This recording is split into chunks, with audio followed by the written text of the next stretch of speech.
কি বলতে চাচ্ছেন? আমরা এখন পোশাক বদলে কৃষিকাজ করা শুরু করব? চাষাবাদ কাপড় বদলানোর মতো এত সহজ ব্যাপার না স্যার। এটা মাটি আর মানুষের এক সুন্দর সম্পর্ক। এটা এমন এক বিজ্ঞান যা বিজ্ঞানীরাও বুঝতে পারে না, শুধু একজন কৃষকই এটা বুঝতে পারে। একজন কৃষক আত্মহত্যা করলেও আমরা পরোয়া করি না।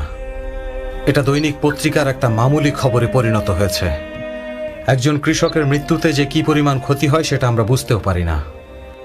কৃষকের সংখ্যা কমে যাচ্ছে আর ভোক্তার সংখ্যা বৃদ্ধি পাচ্ছে, যার ফলে দ্রব্যমূল্য বৃদ্ধির সাথে সাথে খাদ্যে ভেজালও বাড়ছে।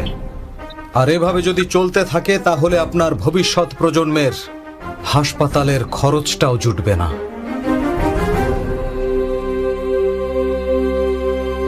জমির দাম বাড়ছে আর কৃষকের দাম কমছে। জমির দাম বাড়ার সাথে যদি আমরা ভবন নির্মাণ করতে থাকি, বাঁচার জন্য খাবো কি? এ কারণেই কোনো কৃষক তার ছেলেকে কৃষক বানাতে চায় না। আমাদের নতুন প্রজন্ম জানেই না কৃষিকাজ কি।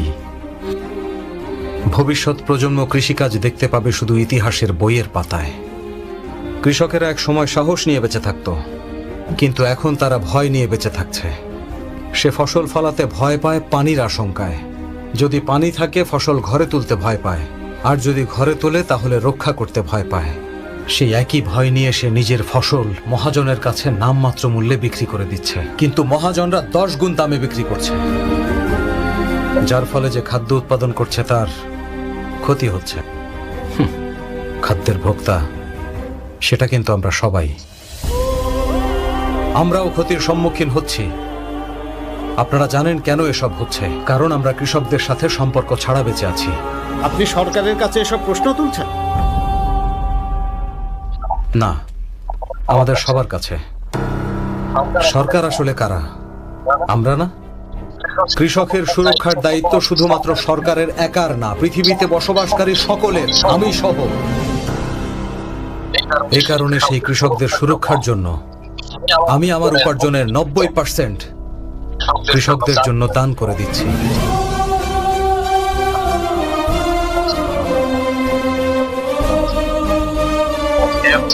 আশা করি আপনি দেখছেন প্রতিটি গ্রামে একটি করে গুদাম, প্রতিটি মন্ডল হেডকোয়ার্টারের একটি করে কোল্ড স্টোরেজ, সবকিছুর জন্যই একটি প্রজেক্ট তৈরি করেছি। আমরা এটা করতে পারবো। এখন থেকে কৃষকেরা ভয় নয়, সাহস নিয়ে শস্য বিক্রি করবে। ফসল উৎপাদনকারী কৃষকেরা কেন ফসল বিক্রি করতে গিয়ে ধরনের সমস্যার মুখোমুখি হবে? এটা আমরা কোনো কৃষকদের স্বার্থে করছি না, নিজেরা নিজেদের জন্য করছি।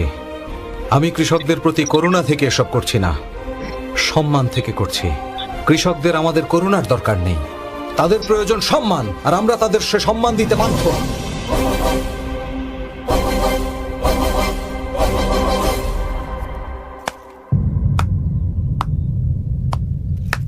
যখন অফিস খুলেছিলেন ভেবেছিলাম আপনি আমেরিকান, কিন্তু এখন আমাদের দৃষ্টিতে আপনি অবশ্যই এ দেশের। কোনো সন্দেহ নেই স্যার, আমি এই দেশেরই মানুষ।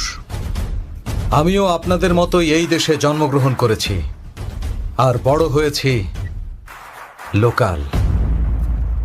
এতক্ষণ আপনাদের সঙ্গে সিইও ঋষি কুমার কথা বলেনি, বলেছে কে সত্যনারায়ণের পুত্র, কে ঋষি কুমার।